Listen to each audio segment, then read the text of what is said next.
Responsable de la muerte de al menos 10 personas, el asesino serial Ed Kemper finalmente le confesó a la policía el 20 de abril de 1973 que solo horas antes, Kemper había asesinado a su madre, Carnell Stage, y luego la decapitó y tuvo sexo con su cabeza.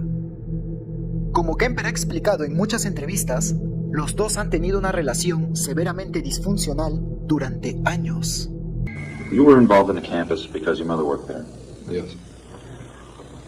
I was also involved in killing co-eds because my mother was associated with college work, college co-eds, women, and had a very strong and violently outspoken position on men for much of my upbringing. My mother was a sick, angry, hungry, and very sad woman. I hated her, but I wanted to love my mother.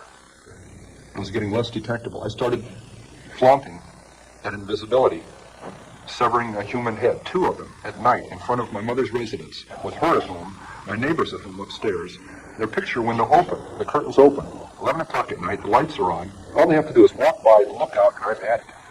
And then 5 minutes later, I'd put that away, and there'd be a knock on the door, and I'd put it away and answer the door, and the landlady would be there, and we'd discuss it. Discuss what? Reality. Her reality, not mine. Some people go crazy at that point. I felt it. It was one hell of a tweak. I mean, to just flip out and not know where I was.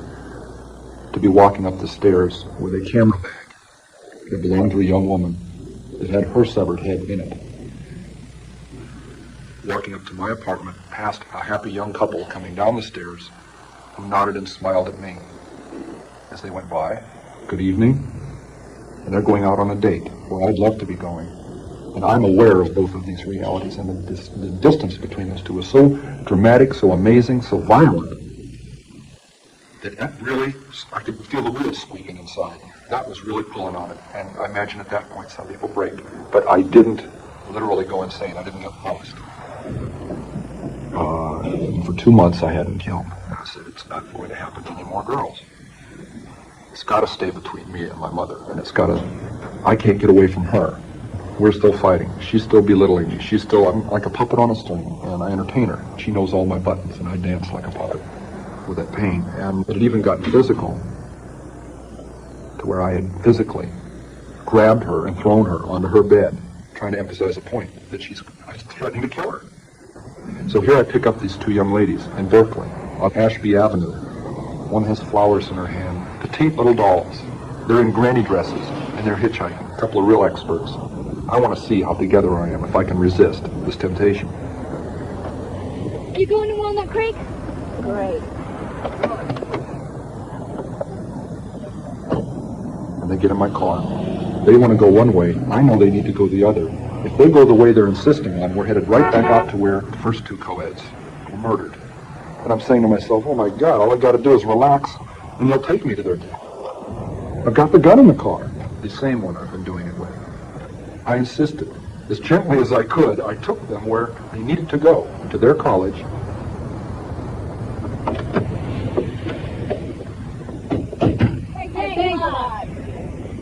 That was 1 week before I murdered my mother. I said, she's got to die, and I've got to die, or girls like that are going to die. And that's when I decided I'm going to murder my mother. I knew a week before she died, I was going to kill her. And she went out to a party, she got soused, she came home, went to sleep. I was woken up by that. Came out. I walked up to her bed. She's laying there reading a paperback, as many thousands of nights before. And she said, oh, I suppose you're going to want to sit up all night and talk now. Shit. And I looked at her. I said, no. I said, good night.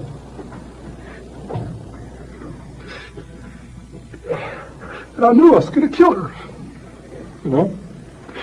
And I'm so cold, it's so hard. And that's the first time in 10 years I've looked at it that way.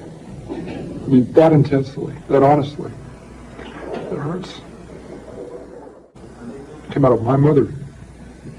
And in a rage, I went right back in.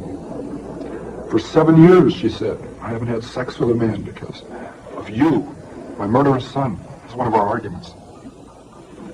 I cut off her head, and I humiliated her corpse.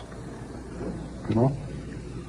A 6 young woman dead because of the way she raises her son and the way her son is raised, the way he grows up. And what's her closing words? I suppose you want to sit up all night and talk.